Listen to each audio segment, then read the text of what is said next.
Μεταφορά ηλεκτρικής ενέργειας. Με τη συγκεκριμένη διάταξη στοχεύουμε να δείξουμε σε μικρογραφία τον τρόπο μεταφοράς της ηλεκτρικής ενέργειας από τον τόπο παραγωγής στον τόπο κατανάλωσης. Η διάταξη αποτελείται από έναν μετασχηματιστή εναλλασσόμενης τάσης, από τον οποίο παίρνουμε 10 βολτ εναλλασσόμενη τάση. Θεωρούμε ότι είναι ο τόπος παραγωγής ηλεκτρικής ενέργειας. Πατάμε το διακόπτη, παρατηρούμε ότι ο λαμπτήρας φωτοβολεί και ότι το αμπερόμετρο δείχνει 72,8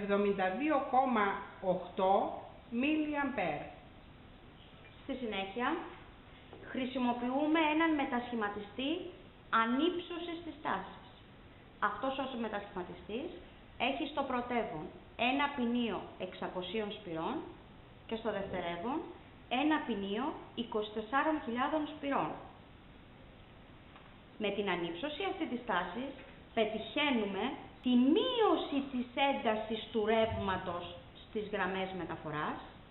Το αμπερόμετρό μας δείχνει 1,65 mA, με αποτέλεσμα την ελάττωση των απολειών στη γραμμή μεταφοράς.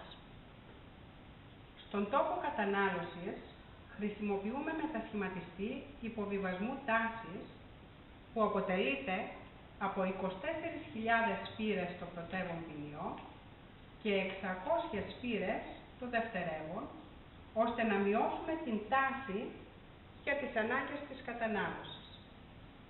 Παρατηρούμε τη μείωση της φωτοβολίας του λαμπτήρα στον τόπο κατανάλωσης σε σχέση με τη φωτοβολία στον τόπο παραγωγής, η οποία οφείλεται στις απώλειες ενέργειας στους μετασχηματιστές και στις γραμμές μεταφοράς.